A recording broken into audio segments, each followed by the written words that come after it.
మాలసంగం Ramagunda municipal corporation Godavari కని ఆధ్వర్యంలో చదువుల తల్లి తొలి మహిళా ఉపాధ్యాయురాలు సావిత్రిబాయి పూలే 195వ జయంతి కార్యక్రమం చౌరస్తా మాలసంగం కార్యాలయంలో జరిపారు. కార్యక్రమం మర్రి ఐలయ్య జనరల్ సెక్రటరీ మాలసంగం ఆధ్వర్యంలో ఈ జయంతి ఉత్సవం జరిగింది.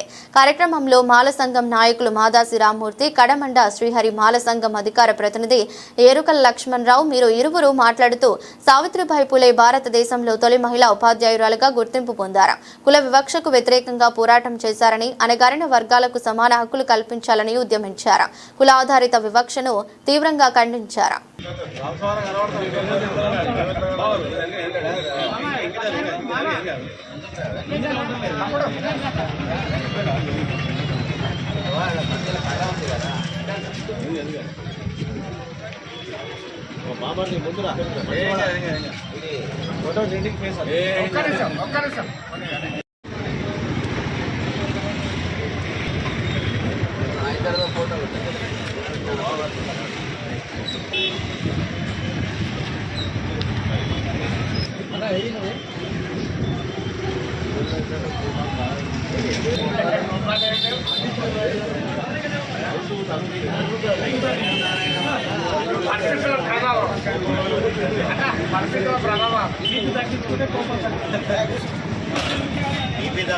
ఉప్పు కారం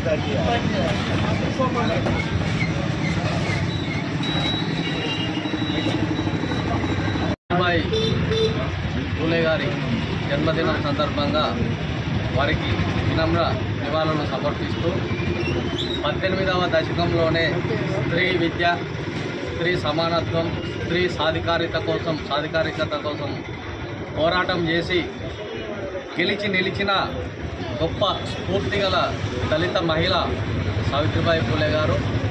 వారిని ఈరోజు స్మరించుకుంటూ వారి సేవలను భవిష్యత్ తరాలకు తెలిసే విధంగా పాఠ్యాంశాల్లో రూపొందిస్తూ అనేక